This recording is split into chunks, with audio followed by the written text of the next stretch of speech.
El pensamiento, algo en lo que pensar.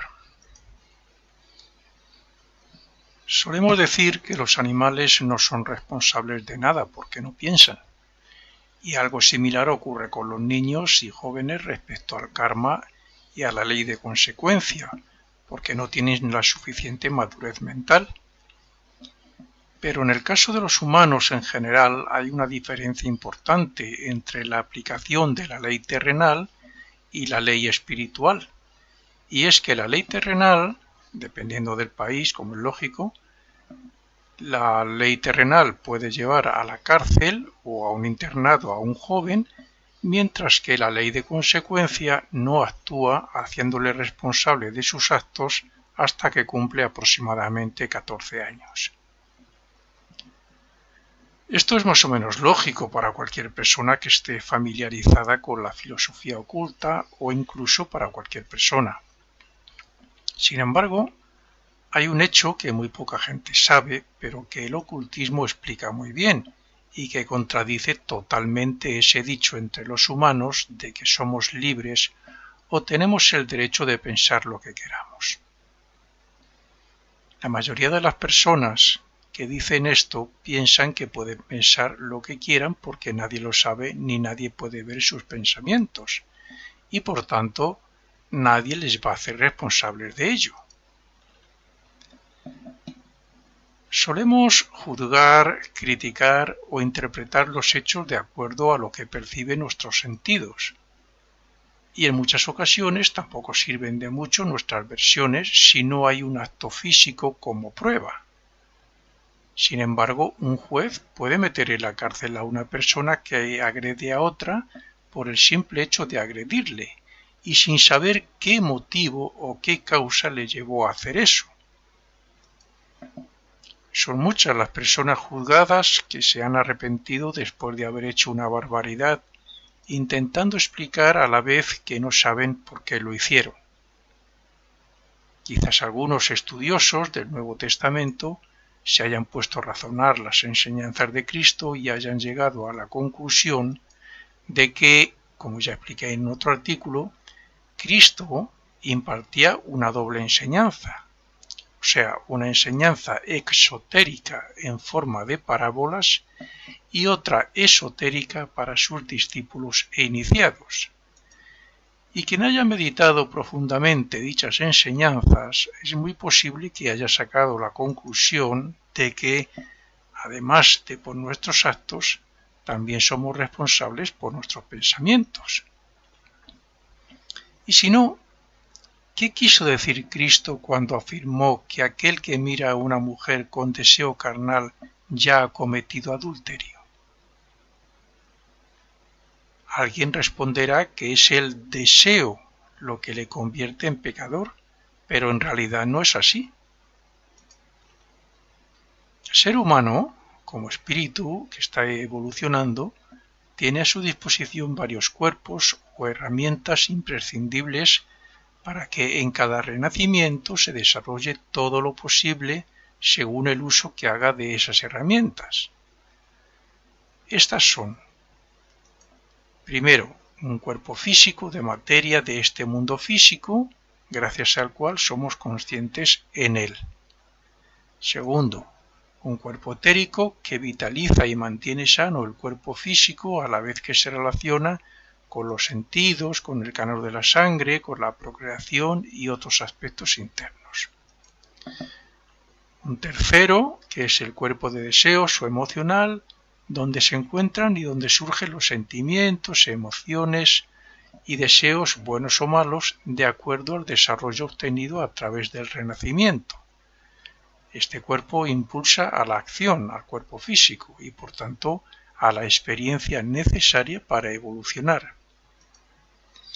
Y cuarto, por último, una mente tenemos también, que es la última herramienta, por decirlo así, que hemos obtenido hace pocos miles de años, con la que razonamos y pensamos. Con ella podemos dirigir todos los diferentes cuerpos que acabo de decir y ser conscientes de lo que pensamos. Por encima de todo esto, de estas herramientas, de estos vehículos que acabo de mencionar, está el espíritu, como un yo o ego superior representado como conciencia y como voluntad. Centrémonos en el cuerpo de deseos y en la mente. Un deseo carnal hacia una mujer tiene su origen en dicho cuerpo de deseos, aunque haya sido un deseo espontáneo. Y aunque sea así, significa que ese deseo es fuerte en el cuerpo de deseos, porque se pone en actividad de vez en cuando o a menudo. Y si este deseo está predispuesto a manifestarse tan a la ligera, es porque se ha pensado en desear a las mujeres también a menudo. Es decir, que para que ese deseo se haga fuerte y surja espontáneamente, es porque esa persona desea intencionada y conscientemente a las mujeres. Y para que eso ocurra, es necesario pensarlo repetidamente. Pero sabemos que ni los deseos ni los pensamientos se ven, y por eso, como he dicho, aquí en la tierra se piden pruebas de los hechos. Para la ley terrenal, una persona que desee a una mujer con intención de hacer sexo no es delito si no pasa de ahí. Pero sí lo es para la ley de consecuencia, puesto que todo lo que surge de nosotros crea karma futuro. ¿Qué es un obseso sexual sino una persona que ha pensado y deseado tanto hacer el amor que el propio deseo y los pensamientos al respecto le dominan y le impulsan a la acción?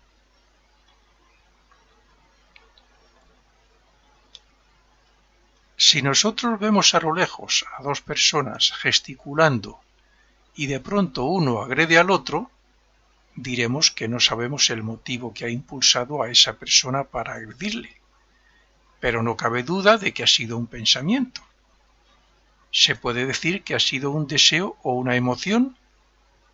Sí se puede decir, pero eso es el efecto del o de los pensamientos acumulados durante un tiempo que han llevado a que el cuerpo de deseos impulse al cuerpo físico a la acción de pegar en forma de agresión, odio, resentimiento, etc.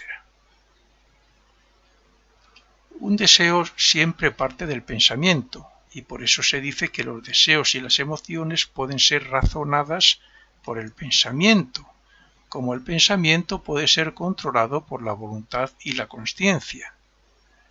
Así que, cuando Cristo dijo esa frase en el Sermón de la Montaña, es como si hubiera dicho: controlar el pensamiento, o sea, la mente, porque si no lo hacéis y esos mismos pensamientos se repiten consciente y voluntariamente, estáis cometiendo un delito.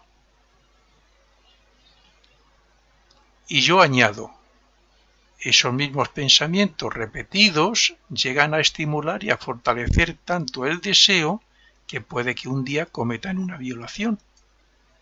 De hecho, el violador actúa así cuando tiene durante bastante tiempo y repetidamente pensamientos de ello.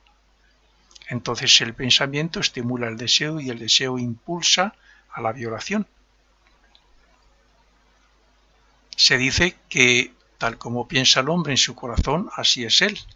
Y esto, aunque aparentemente no lo parece, es mucho más importante para tener en cuenta que los actos físicos, porque, como hemos visto, los pensamientos estimulan o crean deseos, y si estos se repiten, llevan a la acción física, como acabo de decir. Un violador, una persona drogadicta que necesita dinero para comprar su dosis y es capaz de robar o de vender lo que sea necesario para obtenerlo, un asesino que ha matado por celos, y así otros muchos, son presas de su propia forma de pensar y de sus propios deseos. Y es que, como he dicho, la ley de consecuencia no nos hace responsables solo por nuestros actos, sino que lo hace también por nuestros pensamientos y deseos, lleven o no a la acción a la persona. ¿Somos libres de pensar lo que queramos? Desde nuestro propio punto de vista personal, sí, pero desde las leyes divinas, no, porque de ese mismo momento que deseamos o pensamos en alcanzar algo que es contrario a las leyes divinas, ya somos pecadores y nos hemos perjudicado, por no decir que nos hemos quitado un poco de libertad. Cuando a mí se me ocurre escribir estos artículos, dando estas enseñanzas, podría ocurrir dos cosas, dependiendo de mi desarrollo espiritual y de mis conocimientos. La primera sería que desde el punto de vista espiritual y altruista, que es como lo suelo hacer, pues lo escribo con la intención de ayudar a todo aquel que lo lea sin esperar nada a cambio y mucho menos fama o reconocimiento.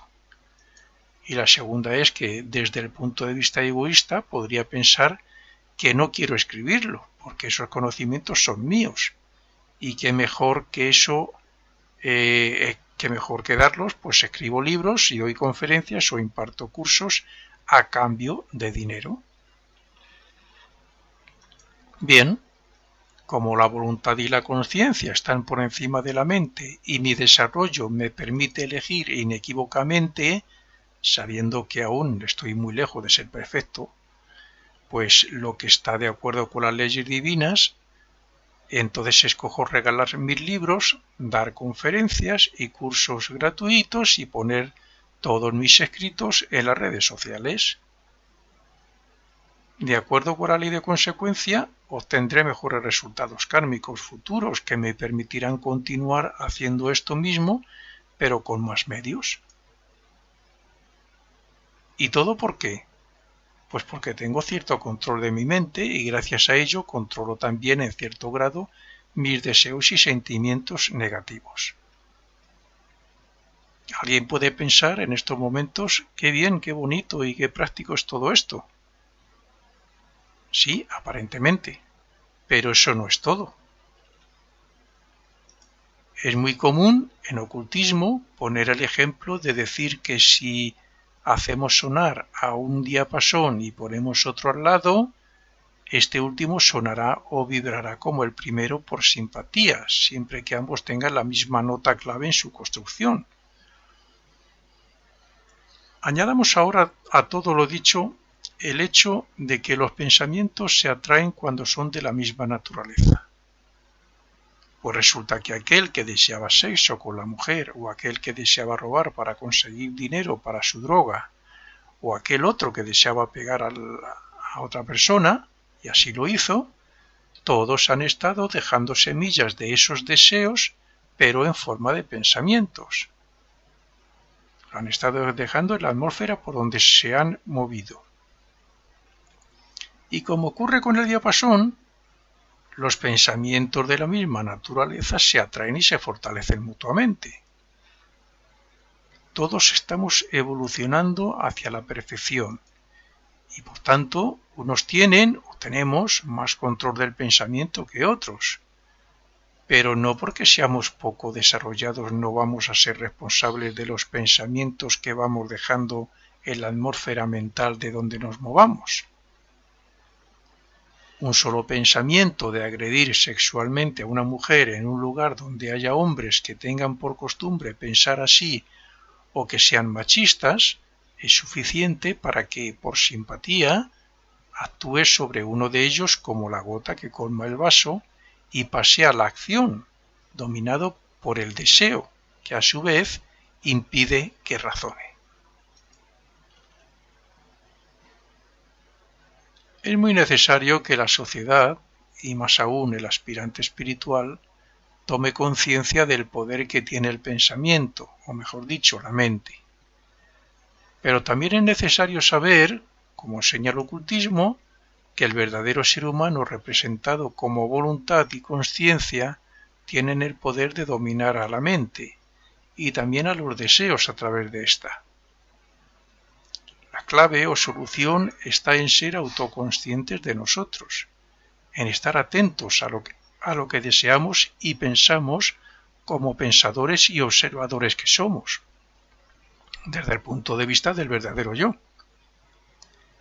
Si una persona no muy desarrollada o con poco poder sobre la mente en lo que se refiere al sexo procura ser autoconsciente en cada momento de lo que ocurre en él mismo y además observa que ante determinada mujer surge de él un deseo contrario a las leyes divinas, el hecho de hacerse consciente de ello ya le da poder para cambiar el pensamiento y como consecuencia el deseo. Por tanto, en estos casos podría, primero, cambiar el pensamiento porque sabe que no es correcto y pensar en la mujer como hermana, familiar o simplemente fijarse en su belleza, como cuando se observa la belleza de una preciosa flor. Y segundo, pensar en Dios o en Cristo o cualquier otra cosa abstracta, como por ejemplo las matemáticas, las fórmulas científicas, etc., porque eso anula también el deseo. En ambos casos, el deseo desaparecerá y no solo no habrá aumentado ese deseo negativo en él mismo, sino que los pensamientos que ha creado no afectarán a nadie en ese sentido. Es muy difícil que alguien ame o sirva al prójimo de otra raza a la que odia. No se puede servir a Dios y al diablo a la misma vez, porque si no seríamos como Judas. Quien mantiene en su mente pensamientos de amor al prójimo o de servicio a los demás o de ayudar de alguna forma al mundo y a la sociedad, no puede odiar ni desear males a otros, y mucho menos hacerlo, claro. No hay que hacerlo egoístamente esto pensando en el karma del futuro. Hay que hacerlo porque es necesario crear un mundo mejor, y eso solo se consigue pensando, sintiendo y deseando lo mejor para los demás y no para nosotros. Solo así veremos resultados en esta misma vida, porque nuestros pensamientos alcanzarán a otros y esos otros similares a nosotros lo devolverán conscientes o no, lo mismo pero con creces.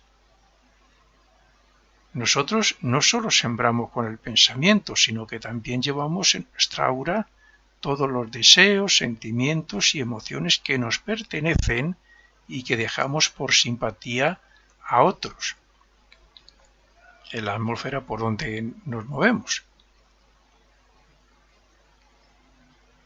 Decimos que vemos el mundo dependiendo del color del cristal con que se mire, pero el color del cristal con que miramos no es otro que los pensamientos, deseos, sentimientos y emociones. Por tanto, si criticamos, tenemos envidia, si manifestamos antipatía por alguien, analicemos nuestro estado interno y averigüemos qué ocurre, porque eso puede llevarnos a pensar o a desear mal, por no decir también a hacer mal a alguien.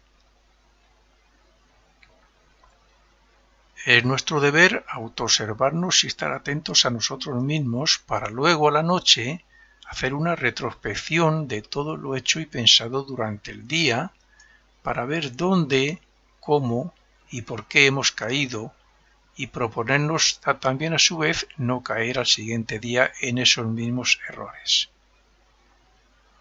No le demos más vueltas. Somos responsables de nuestros pensamientos y como efecto de todo lo demás y, por tanto, a nadie podemos culpar del karma negativo que nos venga en el futuro. Si es necesario cambiar de hábitos, cámbielos cuanto antes y si es necesario dejar de ir con amigos que practican lo que sabemos que es malo para nuestro desarrollo espiritual, cámbielos por otros de mente más elevada y deseos más puros.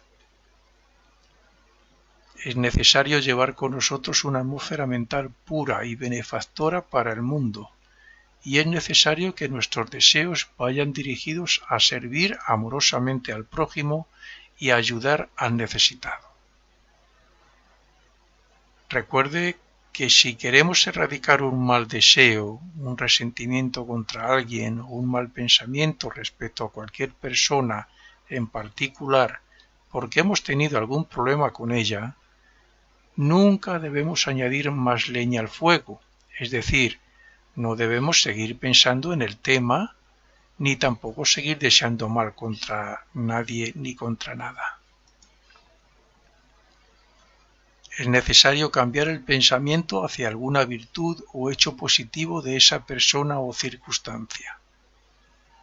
Por muy mala persona que sea cualquiera, y lo sepamos siempre, podremos encontrar algo positivo en ella para crear una forma mental y un sentimiento elevado tan grande como para que nos olvidemos de sus defectos, de lo malo. Un pensamiento no puede representar dos cosas contrarias a la vez, buena y mala. Por eso es necesario centrar el pensamiento en todo lo bueno de las personas para no dar pie a fijarnos en sus defectos y criticarlos o juzgarlos. Como último recurso, si no puede centrarse solo en lo bueno de alguien que no nos agrada, sea indiferente, porque la indiferencia anula todo lo demás. Y si a la vez que practicamos la indiferencia cuando nos encontramos con determinada persona que nos estimula los malos deseos y pensamientos, centramos la mente en algo positivo que nos alegre y que nos haga feliz, mucho mejor. Recuerde, no se trata de luchar contra los malos pensamientos con otros pensamientos similares que estimulen más y peores deseos, sentimientos y pensamientos, sino de pensar en algo positivo de ese asunto o persona, de pensar en algo elevado y espiritual, o de pensar en algo abstracto que facilite la concentración de la mente para que se olvide de lo que estaba pensando antes. Recuerde que lo que hoy criticamos, juzgamos y que no nos gusta del prójimo lo hemos podido haber hecho en otra vida o quizás lo podamos hacer todavía en el futuro. Por tanto, juzguémonos a nosotros mismos cada noche para ver cómo somos internamente y pongamos manos a la obra cada día que amanece con la intención de superar cada defecto que tengamos y de crear una nueva virtud.